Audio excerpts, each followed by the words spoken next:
नमस्कार, स्वागत है आपका न्यूज 18 में। मैं उनके सक्सेना आपके साथ आइए नजर डालते हैं खास खबर की ओर। आप सभी को बता दूं कि राजस्थान के अंदर लगातार जहरीली शराब देखने को मिल रही है और इसी के चलते हुए लोगों की मौत भी हो रही है। अभी भीलवाड़ा के अंदर कुछ ही समय पहले 4 लोगों की महिला के सहित मौत भी हुई थी और इसी प्रकरण के अंदर सरकार ने एक्शन लिया है और सरकार ने एक्शन लेते हुए 12 कार्मिकों को निलंबित भी कर दिया है। तो आइए नजर डालते हैं पूरी रिपोर्ट की ओर। भीलवाड़ा में जहरीली शराब पीने से महिला समेत 4 लोगों की मौत के मामले में मुख्यमंत्री अशोक गहलोत के निर्देश पर सख्त कार्रवाई की गई है। बताया जा रहा है कि इस मामले में सरकार के निर्देश के बाद में 12 कार्मिक निलंबित किए गए और निलंबित कार्मियों में पुलिस वृत्त अधिकारी विनोद कुमार, थाना अधिकारी मनोज कुमार जाट, बीट प्रभारी हेड कांस्टेबल जगदीश चंद्र, कांस्टेबल शिवराज, भीलवाड़ा के आबकारी अधिकारी मुकेश देवरा सहित कई लोगों को वहां से निलंबित भी कर दिया गया है। वहीं इस मामले में विस्तृत प्रशासनिक जांच की जिम्मेवारी संभागीय आयुक्त अजमेर को सौंपी गई है। वे 15 दिन में जांच कर राज्य सरकार को रिपोर्ट सौंपेंगे। और आपको बता दूं, भीलवाड़ा में जहरीली शराब से महिला समेत 4 लोगों की मौत हो गई थी और इसी पर सीएम अशोक गहलोत ने गहरा दुख भी जताया था। सीएम गहलोत ने ट्वीट करके कहा कि भीलवाड़ा शराब दुखांतिका में मृतकों के परिजनों के प्रति मेरी गहरी संवेदनाएं भी हैं। उन्होंने उपचाररत पीड़ितों के शीघ्र स्वास्थ्य और लाभ की कामना की है। वहीं सरकार ने मुख्यमंत्री सहायता कोष से मृतकों के परिजनों को 2-2 लाख रुपए और अन्य पीड़ितों को 50-50 हजार की आर्थिक सहायता देने की भी घोषणा की है। इस खबर पर ज्यादा जानकारी के लिए हमारे साथ शराबबंदी आंदोलन की राष्ट्रीय अध्यक्ष पूनम छाबड़ा जुड़ चुकी हैं। तो पूनम जी, भीलवाड़ा के मांडलगर में कल एक बार फिर से जहरीली शराब से महिला सहित 4 और लोगों की मौत हो चुकी है। तो आखिर क्या ये लगातार राजस्थान के अंदर चल रहा है? देखिए, सरकार की अवहेलना हो रही है पूरी तरीके से, और सरकारी अधिकारी जिस तरीके से लोगों की जान की परवाह ना करके सिर्फ काला धन अपनी जेब में डालने के लिए जो लापरवाही कर रहे हैं, उसी का ये नतीजा है कि अभी 10 दिन पहले भी भरतपुर में इतनी बड़ी वाकया हुई, उसके बाद भी ये लोग सबक नहीं ले रहे। तो पूरी तरीके से ये सरकार की और सरकारी अधिकारियों की मिलीभगत है कि इनको बस अपनी काली कमाई की पड़ी हुई है। लोगों की जो मौतें हो रही हैं, लोगों की जो जनहानि हो रही है, जो मौतें हो रही हैं, उनका पूरा पूरा कारण जो है वो सरकारी है। लेकिन अगर देखा जाए तो इसके अंदर पूरे में 12 कार्मिकों को निलंबित भी किया गया है। तो आपको क्या लगता है कि उनका जहरीली शराब के अंदर कुछ हाथ था? देखिए, बिल्कुल हाथ तो है ही, और अगर उनको बर्खास्त कर दिया गया है तो ये सरकार जो है अपनी जिम्मेदारी से पल्ला झाड़ नहीं सकती सिर्फ उनको बर्खास्त करके। कहीं ना कहीं अधिकारियों की मिलीभगत है। जब एक आम नागरिक इन लोगों को सूचित करता है कि हमारे यहाँ पे हथकढ़ शराब बनाई जाती है, तब ये लोग कार्रवाई नहीं करते हैं, क्योंकि कहीं ना कहीं इनको अपनी काली कमाई की जो मोटी बात आती है कि काली कमाई की पड़ी हुई होती है। जब ये लोग सूचना के बाद भी कार्रवाई नहीं करते हैं, तो ये सब मिलीभगत है इन लोगों की। वो लोग पूरे मिले हुए थे, इसीलिए उन लोगों को बर्खास्त कर दिया गया है और सरकार ने उनको बर्खास्त किया है। तो कहीं ना कहीं अपना पल्ला झाड़ा है जिम्मेदारी से कि उन लोगों को जान की और जो जान हानि हो रही है उनकी कोई नहीं पड़ी हुई है, इसीलिए इनको बर्खास्त किया गया है, पल्ला झाड़ा है सरकार ने। आप बिल्कुल सही कह रही हैं, क्योंकि जब तक कुछ जनहानि नहीं होती है तब तक सरकार कोई एक्शन नहीं लेती है, और जब कोई जनहानि हो जाती है उसके बाद में सरकार के द्वारा एक्शन लिया जाता है। जी बिल्कुल। और इसी पर मैं आपको बता दूं कि मुख्यमंत्री सहायता कोष से 2-2 लाख रुपए मृतकों और 50-50 हजार रुपए पीड़ितों को आर्थिक सहायता दी जाएगी। तो आखिर सरकार किसी की मौत होने का इंतजार क्यों करती है? इस बार पहले ही कोई रणनीति क्यों नहीं बना लेती? रणनीति नहीं बना सकती क्योंकि सरकार नहीं चाहती है कि लोगों में शराब जो बिक रही है, चाहे हथकढ़ हो, चाहे देशी हो, चाहे विदेशी हो, सरकार नहीं चाह रही है कि उसका कारोबार रोकें। सरकार कारोबार नहीं रोकना चाह रही, इसलिए तो लोगों की मौत हो रही है। सरकार चाह रही है कि इसका और कारोबार वो पनपाए। जो 6,500 करोड़ रुपए का राजस्व सरकार को 2 साल पहले तक प्राप्त होता था, रेट है कि 15,000 करोड़ का राजस्व प्राप्त हो सरकार को। तो आप खुद ही समझदार हैं, जब डबल से भी ज्यादा लोगों ने करोड़ राजस्व रुपए का टारगेट रखा है, तो कहाँ जनहानि की इन लोगों को पड़ी होगी? कहाँ जनहानि की ये हुए बिना ये लोग सोचते हैं। और कहीं ना कहीं पल्ला तो झाड़ा ही है सरकार ने।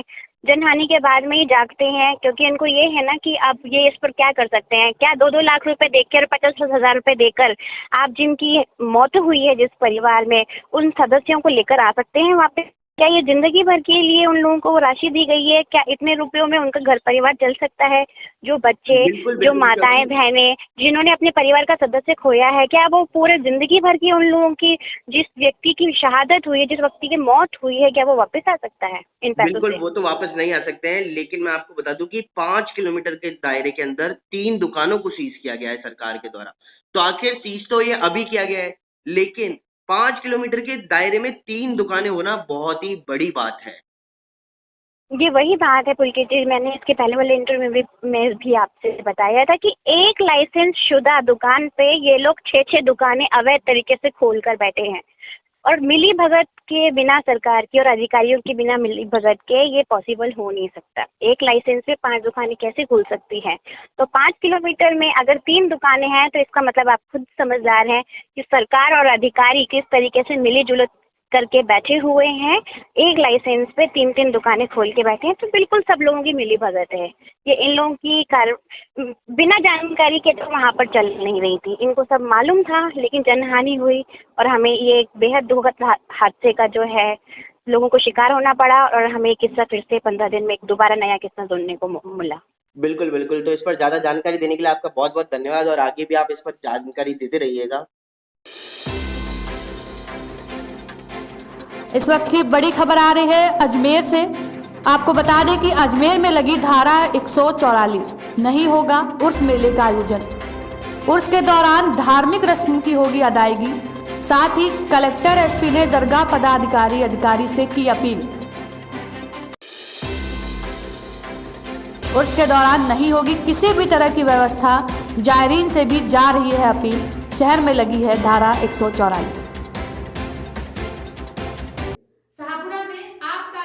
की लापरवाही की वजह से अवैध शराब का धंधा जोरों पर चल रहा है। आइए देखते हैं क्या है पूरी रिपोर्ट। आबकारी विभाग की लापरवाही से क्षेत्र में चल रहा है अवैध शराब का कारोबार, जहां पर शाहपुरा की पुलिस ने बड़ी कार्रवाई को अंजाम दिया। शाहपुरा पुलिस ने पुलिस अधीक्षक भिलवाड़ा, अतिरिक्त पुलिस अधीक्षक शाहपुरा के निर्देशन में शाहपुरा थाना अधिकारी Hariram, head constable Mukesh Meena, head constable Gopal Vaishno, head constable Krishna Gopal सहित 15 जवानों द्वारा तहनाल गेट, रैगर बस्ती व सांसी बस्ती में छापेमारी की। साथ ही 40 लीटर हथकड़ शराब जब्त कर 2000 लीटर वॉश व 2 भट्टियां नष्ट की। आबकारी पुलिस क्षेत्र पर नहीं दे रही है ध्यान, पुलिस कर रही है कार्रवाई।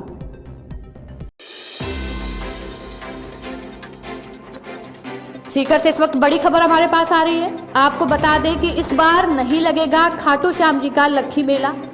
सीकर में 14 से 24 मार्च तक बंद रहेगा खाटू श्याम जी का मंदिर।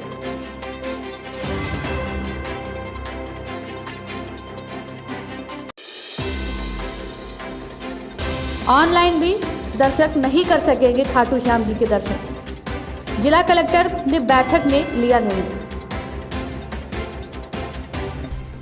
जैसलमेर के अंदर सरहदी जिले जैसलमेर के सत्याना गांव के मदरसे में एक बेरहम मौलवी का मासूम बच्चों को थप्पड़ों से पीटते हुए वीडियो वायरल हो रहा है। बच्चों की कसूर सिर्फ इतना था कि उन्होंने होमवर्क पूरा नहीं किया था। अब पिटाई का वीडियो वायरल होने पर पुलिस ने मौलवी को गिरफ्तार तो कर लिया। जैसलमेर के सत्याया गांव में मदरसे में कुछ बच्चे पढ़ने के लिए आते हैं। वहां सूरतगढ़ निवासी अब्दुल अजीज़ बच्चों को पढ़ाता है। अब्दुल अजीज़ ने उसके पास पढ़ने आने वाले 3 बच्चों की बेरहमी से पिटाई कर दी। पिटाई करते समय वह बार बार कैमरे की तरफ भी देख रहा था। किसी ने इसका वीडियो बनाकर सोशल मीडिया पर पोस्ट कर दिया। वीडियो में नजर आ रहा है कि अब्दुल अजीज़ मदरसे में 3 बच्चों को पढ़ा रहे हैं, जबकि कुछ बच्चे पीछे भी बैठे हुए नजर आ रहे हैं। अब्दुल अजीज़ के सामने बैठे 3 बच्चे उन्हें दिया गया होमवर्क पूरा नहीं कर पाए, तो इससे खफा होकर के अब्दुल अजीज़ ने उनकी पिटाई करनी शुरू कर दी। मार पड़ते ही तीनों बच्चे रोने लगे, तो वह उन्हें धमकाते हुए मारता रहा और कहता रहा कि रोए तो और मार पड़ेगी। 3 बच्चे डरे सहमे हुए मार खा रहे हैं, तो वह उन्होंने गालों और पीठ पर थप्पड़ और घूंसे मारता रहा है। अजमेर शहर के एक पेट्रोल पंप पर बड़ा हादसा देखने को मिला। यहाँ के आदर्श नगर स्थित एक पेट्रोल पंप पर शुक्रवार शाम धमाके के साथ में आग लग गई। एएनआई के मुताबिक इस हादसे में 9 लोग गंभीर रूप से घायल हुए हैं। हादसे की सूचना मिलते ही पुलिस और फायर ब्रिगेड मौके पर पहुंची और कड़ी मशक्कत के बाद में आग पर काबू पाया गया है।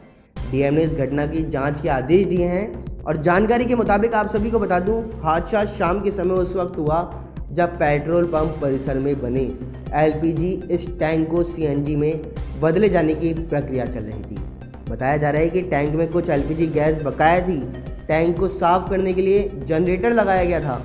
इसी बीच अचानक जनरेटर में आग लग गई और ब्लास्ट हो गया।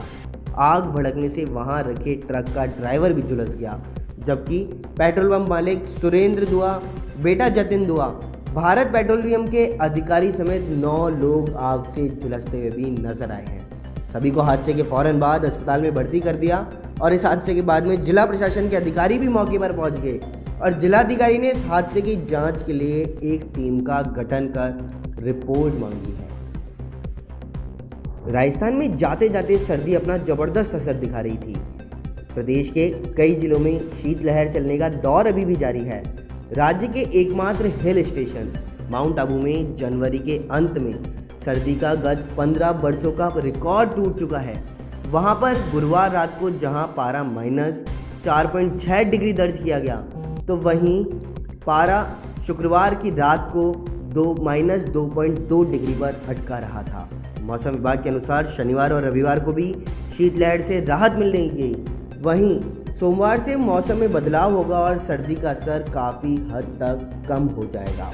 राजधानी जयपुर के रात के तापमान में हालांकि मामूली बढ़ोतरी हुई, लेकिन शनिवार को सुबह से हाथ कँपाने वाली सर्दी रही है। सर्दी से बचाव के लिए भी लोग सड़क किनारे अलाव का सहारा लेते हुए दिखे, तो मौसम विभाग के मुताबिक जयपुर के तापमान में मामूली गिरावट दर्ज की गई है। यहाँ पर शुक्रवार रात को न्यूनतम तापमान 6 डिग्री सेल्सियस रहा, लेकिन सर्दी का असर अभी भी बरकरार है। अलवर जिले के भिवाड़ी के सैदपुर गांव का महज 19 साल के जाबाज निखिल दाइमा शुक्रवार को जम्मू कश्मीर के उरी सेक्टर में पाकिस्तान की ओर से किए गए सीज फायर के उल्लंघन के बाद हुई मुठभेड़ में शहीद हो गए हैं। शहीद निखिल दाइमा के पार्थिव देह को शनिवार को कश्मीर से दिल्ली लाया जाएगा, तो वहां से शहीद को उनके पैतृक गांव सैदपुर लाया जाएगा। उसके बाद सैदपुर में ही उनका पूरे सैन्य सम्मान के साथ में अंतिम संस्कार किया जाएगा।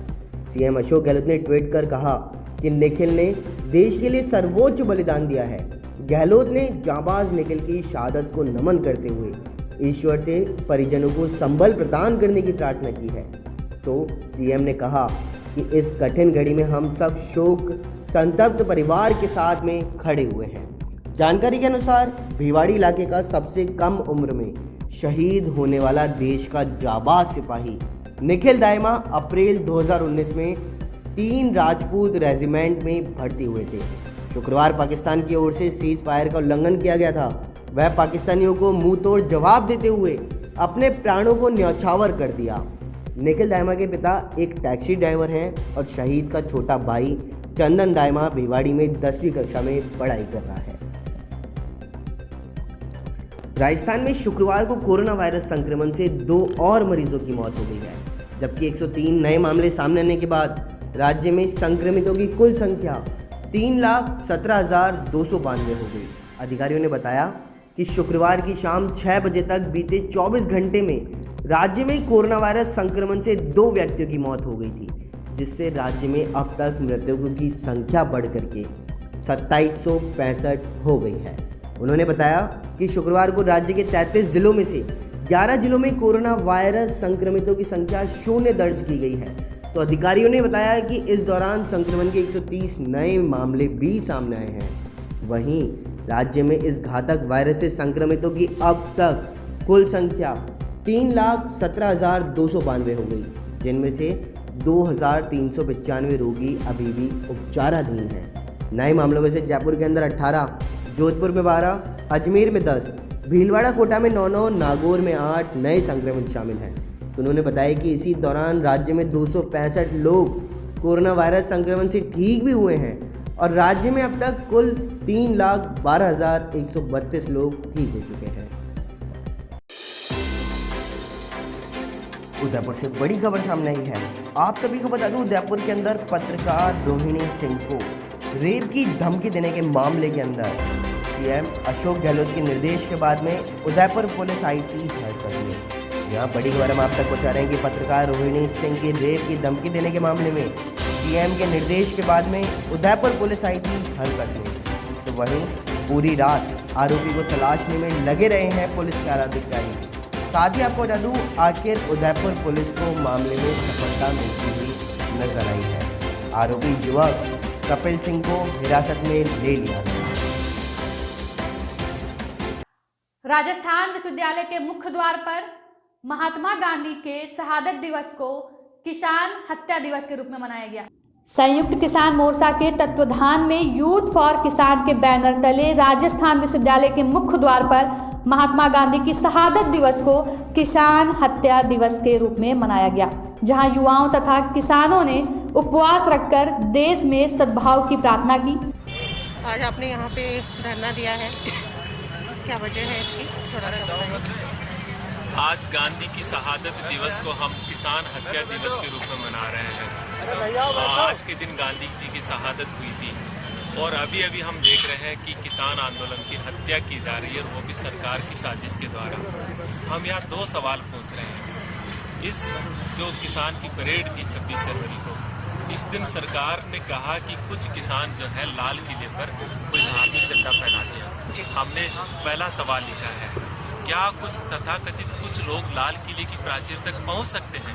क्या सरकार इतनी कमजोर हो गई? पहला सवाल। दूसरा सवाल, क्या सरकार खुद तो साजिश में शामिल नहीं है? अगर सरकार खुद साजिश में है तो इस देश के लोगों से माफ़ी मांगे, ये सत्ता छोड़े। कोई नैतिक अधिकार नहीं है कि सरकार इस देश के नागरिकों के साथ में और अन्नदाताओं के साथ साजिश करे। इस बात को लेकर आज हम उपवास पे हैं, इस मांग को लेकर के आज हम यहाँ बैठे हुए। अलवर से बड़ी खबर सामने आई है। आप सभी को बता दूं, पपला गुर्जर गिरफ्तारी प्रकरण के अंदर बहरोड जेल में बढ़ चुकी है हलचल। जी हाँ, पपला गुर्जर गिरफ्तारी प्रकरण में बहरोड जेल में हरकत बढ़ चुकी है। तो वहीं अलवर जेल अधीक्षक भी बहरोड जेल में पहुंच चुके हैं। साथ ही साथ डीएसपी सिद्धार्थ शर्मा भी जेल में पहुंच चुके हैं। तो वहीं डीएसपी निसार अहमद समेत दूसरे अधिकारी भी वहां पे पहुंच चुके हैं। पपला गुर्जर की शिनाख्त कार्रवाई अभी की जाएगी। तो वहीं जेल के बाहर पुलिस का जाब्ता भी अब बढ़ा दिया गया है। फुलेरा में गांधी जी की पुण्यतिथि पर सफाई कर्मचारियों का किया गया सम्मान। आइए देखते हैं क्या है पूरी रिपोर्ट। स्वच्छ भारत अभियान के तहत राष्ट्रपिता महात्मा गांधी की पुण्यतिथि पर कस्बे के श्री राम नगर वार्ड 5 में स्थित बाबा रामदेव मंदिर चौक में पार्षद सीमा राजकुमावत ने इस अवसर पर पालिका सफाई कर्मचारियों कालूराम, कन्हैयालाल, सुनील, किशन, मीनू व विनीता को शॉल, माला व साफा पहनाकर स्वागत किया। इस अवसर पर वार्ड पार्षद कुमावत ने कहा कि हमें समय समय पर इनका सम्मान करना चाहिए, क्योंकि यह दिन रात हमारे लिए काम करते हैं और हमको एक स्वच्छ माहौल प्रदान करते हैं। अगर यह लोग नहीं होते तो हमारा जीना भी दूभर हो सकता था। उन्होंने उपस्थित लोगों से आह्वान किया कि इन लोगों का सम्मान करें, जिससे इनका मनोबल बनता रहे, तभी स्वच्छ भारत मिशन साकार होगा तथा यही महात्मा गांधी को सच्ची श्रद्धांजलि होगी। इस अवसर पर रामकरण दौराया, पवन कुमार दौराया, रितेश वर्मा, राम स्वरूप पडियार, लक्ष्मण वर्मा सहित कई लोग मौजूद रहे।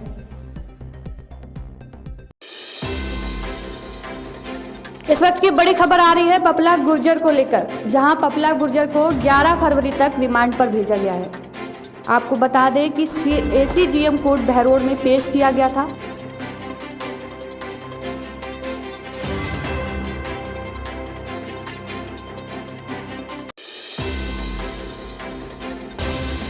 पपला गुर्जर को कड़ी सुरक्षा के बीच कोर्ट लाया गया था। साथ ही नीमराणा थाने में पपला गुर्जर को ले जाया गया है।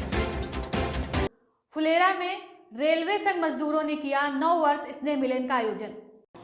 उत्तर पश्चिम रेलवे मजदूर संघ ने शनिवार को मजदूर संघ कार्यालय पर 9 वर्ष स्नेह मिलन व पोषवड़ा पंगत प्रसादी का आयोजन किया। मजदूर संघ की ओर से आयोजित इस 9 वर्ष स्नेह मिलन व सम्मान समारोह में national federation of Indian railway के अध्यक्ष गुमान सिंह ने रेल कर्मचारियों को संबोधित करते हुए कहा कि अपने हक के लिए एकजुट रहना होगा।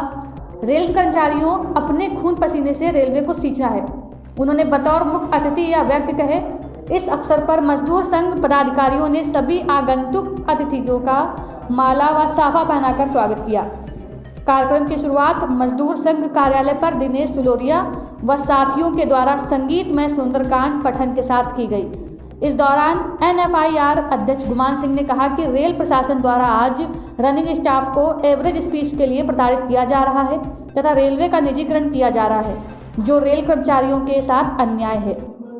सर, अभी जो सेंट्रल गवर्नमेंट के द्वारा रेलवे के प्राइवेटाइजेशन के ऊपर जो कदम उठाया जा रहा है, उस संदर्भ में रेल कर्मचारियों और आम जनता के लिए सर आप क्या संदेश देना चाहेंगे? देखिए, सरकार रेल को और दूसरे भी कोई भी पब्लिक सेक्टर इंडस्ट्री को निजी हाथों में दे रहा है, उससे न देश का फायदा है, न उस संगठन का फायदा है और न रेल प्रशासन जनता किसी को फायदा नहीं। फायदा होगा जो जिसके हाथ में काम दिया जाएगा वो लाभ का शेयर होल्डर हो जाएगा। कोई फायदा नहीं होगा। शोषण होगा कर्मचारियों का और सरकार का पैसा निजी हाथों में चला जाएगा। और सर, इस संदर्भ में आपके जो संगठन है उनके द्वारा कोई कार्रवाई की जा रही है? देखिए, हमने इसका विरोध किया है, पूरे देश में इसका विरोध चल रहा है और सरकार उससे अपेक्षा ये है कि वो प्रजातांत्रिक सरकार है, उनको संवेदनशील होना चाहिए और इस भावना को समझना चाहिए कि निजी हाथों में काम जाने से रेल का किसी प्रकार से भी लाभ नहीं होगा और नए रेल कर्मचारियों को इससे फायदा होगा। रेल कर्मचारियों के हाथ जो अभी बहुत कौशलता के साथ होता है वो अकुशल आदमियों के हाथ में चला जाएगा। Thank you sir. नाम मेरा सौरभ दीक्षित है। मैं उत्तर पश्चिम रेलवे मजदूर संघ में मंडल अध्यक्ष के पद पर हूँ। जो रेल में निजीकरण हो रहा है, इसके लिए हमने ग्रास रूट लेवल पे छोटे छोटे आयोजन किए हैं, रैली धरने प्रदर्शन कर रहे हैं और कहीं ना कहीं सरकार को चेता रहे हैं कि जो निजीकरण है इसको रोका जाए, इसको बंद किया जाए, क्योंकि निजीकरण से जो नुकसान है, जो एक जॉब सेटिस्फैक्शन, जॉब सिक्योरिटी लोगों को नहीं मिलेगी, उसके बारे में बता रहे हैं। और आज जो रेल कर्मी अपना मेहनत करके जो हमारे जितने भी ग्रुप सी और डी एम्प्लॉयज़ हैं जो मेहनत करके रेलवे को आगे पहुंचाने की कार्रवाई कर रहे हैं, उसको निजीकरण उसके बीच में एक रोड़ा बन के आ रहा है। तो हम इसका पूरा विरोध कर रहे हैं, करते रहेंगे और आने वाले समय में इस आंदोलन को और तेज करेंगे। आज नगर व ब्लॉक कांग्रेस कमेटी की ओर से महात्मा गांधी दिवस को शहीद दिवस के रूप में मनाया गया। आज नगर व ब्लॉक कांग्रेस कमेटी की ओर से गांधी पार्क में महात्मा गांधी जी की पुण्यतिथि शहीद दिवस के रूप में मनाई गई। वह 2 मिनट का मौन रखकर गांधी जी को श्रद्धांजलि भी दी गई। कार्यकर्ताओं ने कहा कि गांधी जी सत्य और अहिंसा के पुजारी थे। उन्होंने बिना लाठी व बंदूक के, बिना भी सत्य और अहिंसा के मार्ग पर चलकर देश को आज़ादी दिलवाई। पूरा विश्व गांधी जी का लोहा मानता है। सभी कार्यकर्ताओं को गांधी जी से प्रेरणा लेकर आगे बढ़ना चाहिए। इस दौरान नगर पालिका अध्यक्ष Indira Bairwa, vice chairman Rajesh Sharma, block अध्यक्ष जयसिंह बैरवा, नगर अध्यक्ष अशोक काठ, जिला संघ महासचिव पूरनमल शर्मा, वरिष्ठ कांग्रेस नेता पंडित अंबिकेश्वर सहित अन्य लोग मौजूद रहे।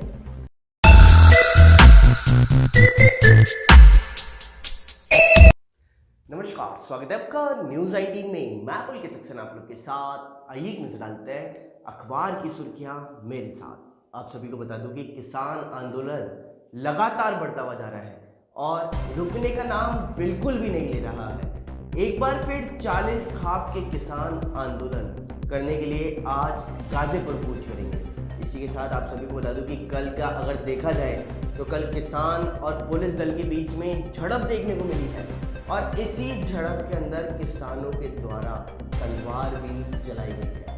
उस तलवार के अंदर SHO घायल होते हुए भी नजर आए हैं, तो वहीं कई और लोग भी घायल होते हुए नजर आए हैं। वहीं एक और बात आप सभी को बता दूं कि भीलवाड़ा के मांडलगढ़ में लगातार नकली शराब और कच्ची शराब और जहरीली शराब के कारण लोगों की मौत देखने को मिल रही है। कल एक बार फिर से ऐसा ही मामला सामने आया है जहां पर कुछ महिलाओं के साथ में व्यक्तियों की मौत हो चुकी है। वहीं आप सभी को बता दूं कि जिला आबकारी विभारी सहित SHO और 12 अफसरों को कार्मिक निलंबित भी किया जा चुका है। साथ ही साथ एक बात और आप सभी को बता दूं कि कोरोना के अब आंतरिक क्षण चल रहे हैं। आंतरिक क्षण का मतलब आप सभी को बता दूं कि कोरोना अब अपने अंतिम चरण पर चल रहा है और लगातार केसों के अंदर कमी भी देखने को मिल रही है। अगर हम राजस्थान की बात करें कि राजस्थान के अंदर जब से कोरोना वैक्सीन सामने आई है तब से केसों की संख्या में लगातार कमी देखने को मिली है।